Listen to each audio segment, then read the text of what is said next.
بسم اللہ الرحمن الرحیم۔ السلام علیکم۔ آج ہم کریں گے مضمون جس کا عنوان ہے خوش رہیں اور خوشیاں بانٹیں۔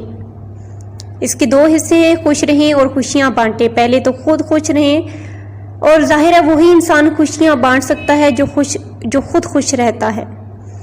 تو چلیے شروع کرتے ہیں۔ ہر وقت غم و رنج میں مبتلا رہنا عملی طور پر کچھ اچھا کرنے کی راہ میں سب سے بڑی رکاوٹ ہے۔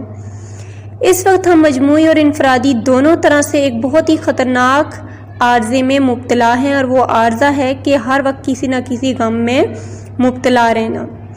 ہمارے ہاں دکھی اور ناخوش رہنا ایک فیشن کے طور پر اپنایا جا چکا ہے۔ جو انسان بالکل بے فکر، خوش باش اور ہر وقت کھلکھلاتا ہوا نظر آتا ہے، ہم سب اسے عجیب نظروں سے دیکھنا شروع کر دیتے ہیں۔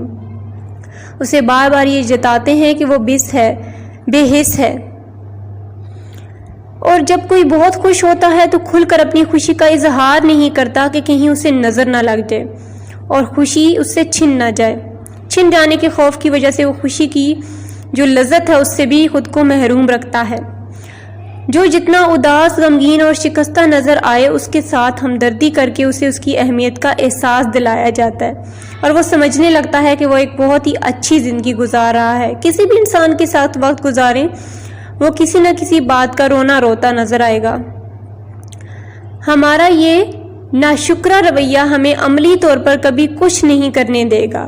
ہم اپنے آپ کو انتہائی نازک بنا چکے ہیں کہ کوئی ہمیں ذرا سی بات کر دے تو ہم یوں رد عمل دکھاتے ہیں جیسے اس نے ہم سے ہمارا سب کچھ چھین لیا ہو۔ کوئی طنز کر دے، کوئی برا بلا کہہ دے تو فوراً ہم رونا دھونا شروع کر دیتے ہیں۔ اپنے آپ کو دنیا کا مظلوم انسان سمجھ کر مایوسی کا لبادہ اوڑھ لیتے ہیں۔ ہم